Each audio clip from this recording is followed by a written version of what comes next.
sa career. But ako, in any way possible, I handle it na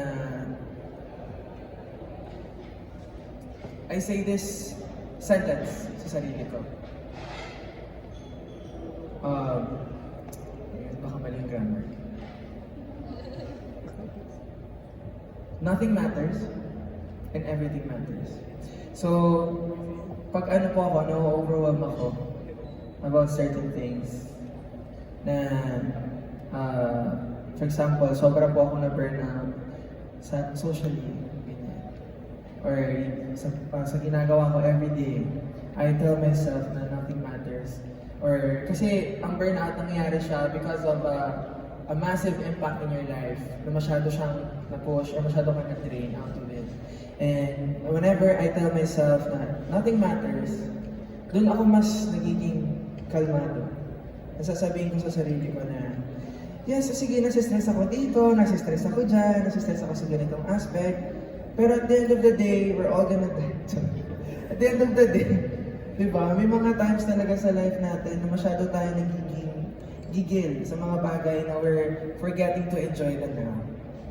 And for me, ganun. And of course, the right amount of pahinga. Pahinga, it's not just sleeping, ha? Pwede yung tao. Or pwedeng yung pet mo. Pwedeng yung hobbies mo. Kumbaga, going back to your roots, feeling ko ganun po yung akin talaga. Na I grew up nang hindi ako sobrang mayaman, hindi ako sobrang social butterfly, ganyan. So, yeah, ayun. Right amount of pahinga. And of course, always remind yourself na not everything is supposed to be serious. Ayun. Thank you so much. Thank you po. Thank you, Gia. O, diba? Sa maingay naman mo ikaw. Yes! Stream Kurba, guys! I love Kurba. And also on, what is this, March 22 Philpop? Yes, actually, punta po kayo sa March 22, magkakaroon na po ng finals. Himig Handog, Philpop, collaboration. So, lahat po kami, mga interpreters and songwriters will be there. And I hope, sana makapunta po kayo. And, ayan, Yes. i-share niyo po yan. Share it to the world. Yes, guys. Kasi grabe ang mga songwriters ng Philippines. Yes. So, grabe. Thank you. Also, please stream Kurba.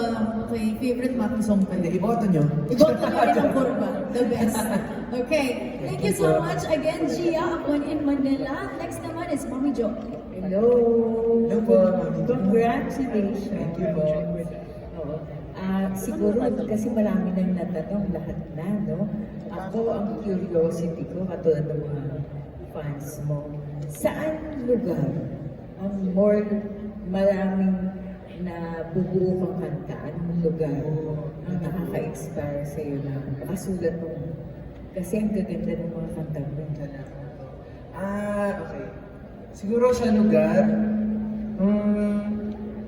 kahit saan po eh. Mostly I write my songs sa bahay lang po. Pero ngayon po kasi, minsan na lang po ako nasa bahay since ang dami pong nangyayari. Ang dami mga gig, ganyan. So sometimes sa van, even. But, kagaya ng isa pong sinabi ko sa article, as long as I have my earphones and my phone, parang kaya ko pong gumawa ng kanta anywhere. Kasi I take inspiration from all the things naman na nakikita ko and na-observe ko. And whenever nga po, actually, one time, feeling ko si Aliana ba yung katabi ko? Sa concert ni Kuya TJ. Ay, sa airplane! Sa airplane. Sa airplane! Yes. Sa airplane, nagugulat siya na nagtatype ako. Tapos gumagawa ko. Ano ginagawa mo, Mami? Nagawa ako ng song. Okay. Ganun po kasi pag ito po sa mga creative people, actually gusto ko pong sabihin to na yung teacher ko po sinabi sa akin to one time. Pag meron kang creative thing na naisip, write it down at that moment. Write it down. If may naisip kang melody, record it. Kasi yun yung mga moments na hindi mo akalain na magbabago yung buhay mo. And ganun ako nangyari po sa saan. Sinulat ko lang po sa bahay. Tapos sinulat ko siya agad. Right at that moment, I thought of the song and pumunta ako bigla ng UP. Diba? Tapos nabuo na sa QC, sa UP, sa Kasada ng BGC. And it changed my life. So, ayun po. Thank you po. Thank you po, Mami Jo. Okay, next naman we have Alan of Stars. Oh, okay. Next. Our next page, di ba? We have here Bix from Bix Buzz and Abante. Hello, Bix. Nice to see you here.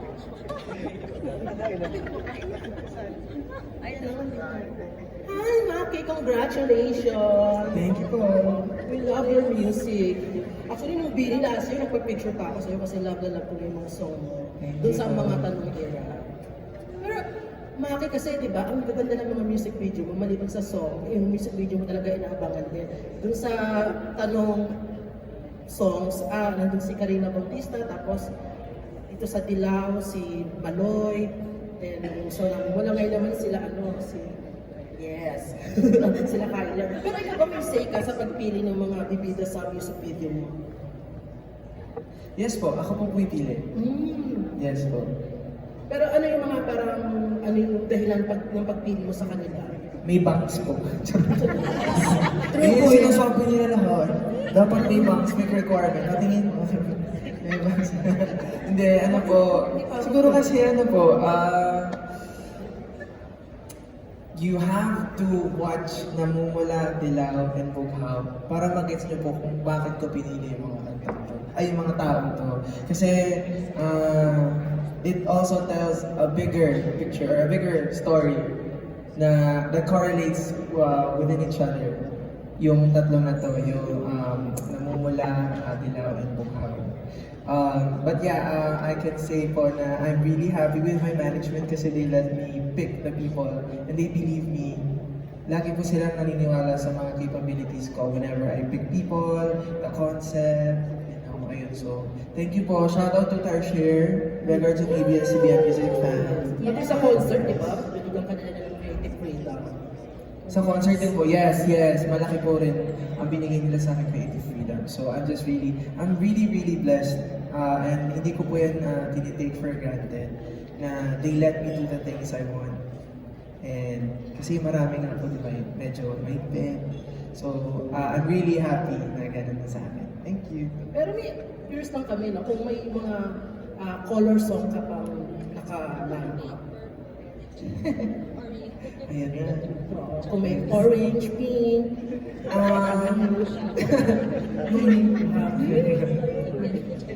periwinkle, ano ba color? Yeah, periwinkle. Favorite color ko yan. Yes, Ate Mari. Yung mga ganito, mga pwedeng mamaya, no? Or pwede na ngayon. Oo, ito na yun eh. Ano? Approve? Approve naman eh. Approve! Hindi kita makita. Approve. Taling ka pa. Thumbs up. Charot, joke lang. Kasi ano siya eh, 4-9, sorry. Charot, joke lang. Love you, Mari. Okay. Ready na ba kayo? Yes! Rock mo na! Okay, so... Grabe kayo po nagtanong na ito Yeah. Hintay ko yung tanong na yan eh. Pero i-announce ko din siya later pag nandito na yung mga sushis. But syempre, of course, gusto ko na sabihin dito.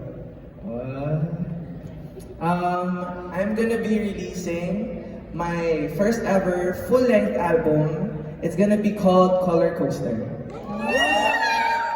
K-O-L-O-R Coaster. So it's been a long ride, but we're here now. Wow. And we're gonna do it all over again. Kala nyo, todo na yung Dilaw Namumula at Bughaw. Periwinkle. Wait naman. Hindi. Marami pang songs. It consists of 10 songs.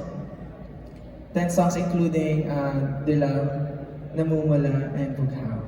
And it's gonna be a crazy ride, but I hope you can ride with us in this color festival.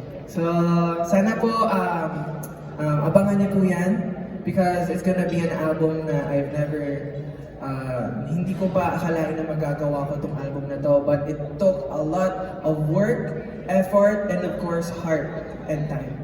So, sana po abangan niyo ang mga susunod pang kulay sa mangyayaring album na to. Yes, and marami pa kaming i-announce very soon.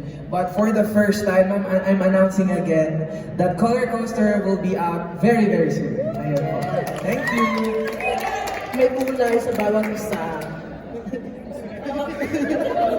Pero, oo, teka lang, ano yung kulay ng love status mo ngayon? Love life mo ngayon? Na, maski hindi kasama dun sa ano ha? Love status? Same lang sasabihin ko dun sa show trip. Ano, white. Kulay puti.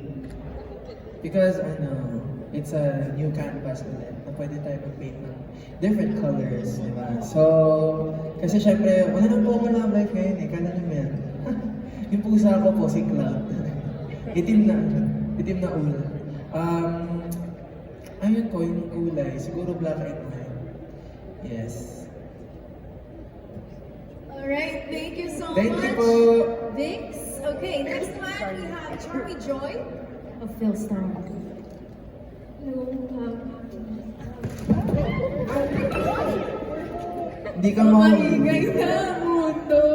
Nahulog ka na naman. Nahulog na naman ang Sa ating- maling na. Oy. Yeah, Dito na nahulog yung ka lang ating- sa tamang tao. sa likod mo. Asan po kayo? Sorry po. Ayan, hello po. Yan. So, what makes you feel blue? And ano yung ginagawa mo para mawala yung What makes you feel blue? Gusto niyo sumagot, Alexi? Kaya, go. What makes you feel blue? Ako siguro nung ginawa ni Kuya Maraki. Yung ano? Yung ano, Ay, ko na raw. Nalungkot ka dun? Ba't ka naman nalungkot? nalungkot ako dun kasi about sa story niya, di ba? Yeah. Yung super nakakadala ng emotion ko kapag pinapakinggan niya yung yung bagong kanta po ni Maki na Buka. Eh, thank you, Kyle. Kamalungkot bro. Andito kami para sa'yo. Ikaw? For me po, sobrang akong natuwa nung nirelease ni Kuya Maki yung Bughaw. Kasi, of course, like, stereotypically, blue is associated with sad, mga sobrang sad na emotions, ganun. Pero, the way he interpreted it, tas with the message pa about the friendship, pati yung long-lasting na love, sobrang ano niya, nostalgic. It's like painfully but beautifully nostalgic. Parang halo siya ng pag nagkaka-nostalgia ka, parang naalala mo yung memories mo dati. They may be good memories, they were beautiful, they felt nice, pero at the same time, ouch, may ano, but medyo calm din siya. May pagka, it's like a calm pain, if that makes Yeah. sense. Ganyan. Actually, nasabi mo lahat. Feeling, song. And yung question po is, makes you feel blue? what makes me feel blue? And how do I handle it? Tama po. Siguro po ang pinaka-kinakalungkot ko ngayon is, actually wala, kasi po ako. Hindi, siguro moments of, kasi no matter how happy we can be or get, there always gonna be a day where you can be sad. Nang walang dahilan. Nang walang dahilan, you're just gonna lalagay yung kumot sa sarili mo bago ka matulog. And you're surprised because you're crying. Diba? May mga ganun po tayong moments. And ako, ganun po ako. Sometimes, may mga ganun akong moments. Na bigla na lang ako umiiyak. Bigla na lang po ako nalulungkot. But, how I handle it, siguro, yun yung big thing. Paano mo inahandle yung mga ganung bagay? And paano, pag nangyayari yung consistently, di ba? How do you handle it? I think, ako, at the moment, I don't push away my tears. I don't push away my emotions. I let feelings be feelings. Because you have to feel your feelings, di ba? And these emotions are made to be felt. But not always. So whenever I feel na parang lagi ako nalulungkot, I need to do something. I need to do something for myself. I'm not gonna sit there and cry all day and all night, every day. You have to do something. And I always do something. It may be the moments I share with my friends na I'm gonna call them. Kasi yung mga ganung moments, dapat talaga, tinatawagan mo yung kaibigan ko. Diba? And for sure, they're just waiting for you. Nahinihintay ka lang nila din na tumawag or mag-text. Kasi namimiss ka rin nila, pero ayaw nilang sirain yung busy schedule mo. Baka mamaya, diba? Mga ganun eh. Pero yeah, I always tell my friends and I always hug my cat whenever it happens. Yeah. You host 30 Minutes music every time? Oh, yes, yan. Actually, yan po, tama po. Di ba? Kayo po si Mami. Sorry. Actually, yun po, ito yung pinakamalaki ko pa. Sorry po, nalilimutan ko minsan yung mga ganyan ko. Pero ano po, mostly, ayan, actually, in order for me to feel my feelings more, kasi pag umiiyak po ako, gusto ko naiiyak lahat. Ganyan po ako. So, makikinig po ako ng mga kanta na mas nakakaiyak. Ako like comfort, hindi. I actually have these playlists if you guys want to check it out. And you can follow me on Spotify pala if you want to be updated sa mga playlists ko. I have this playlist, it's called Blue Hour. Actually, bago ko pa nagawa ng Bughaw, I made this playlist for myself. Kasi itong Blue Hour gives me solace. It gives me the right amount of tears na nafe-feel ko sa sarili ko whenever I listen to this playlist. So kung gusto nyo check yun, check nyo yung playlist ko, maganda yun. And also, I put clues lagi sa mga playlist na nilalagay sa Spotify. So yeah, I listen to music a lot. Ayun po. Thank you po. Thank you so much, Miss Charmy Joy. Okay, next naman, we have Jeffrey Garcia of Jeff Oligar TV. Hey! Good evening sa iyo, Maki and Leslie. Tyler. Hello sa mga kaibigan natin sa press.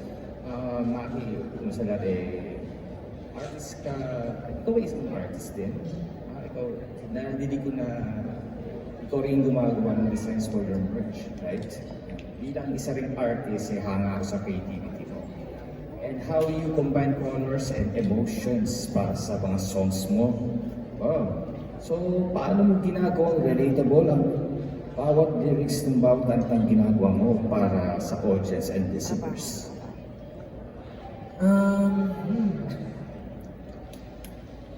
For this one, I think dito ako pinakamahirapan na question. Kasi it always happens naturally. And I don't really like pushing an idea na pag if it doesn't feel natural or genuine to me, I don't push for it. So I think it's just me. Siguro I'm the type of person kasi na-experience a lot growing up. And I just try to just put it on a piece of paper, on my cell phone, and just record it. Kasi the process, ako para sa akin po, process-oriented akong tao. And whenever the process speaks to me, I know the conclusion will be better. So, ayun po. It's a hard question for me kasi hindi ko po alam yung formula to make something na ganun. But I just try to always be myself. Ang cliche. Be yourself 2025. Thank you po.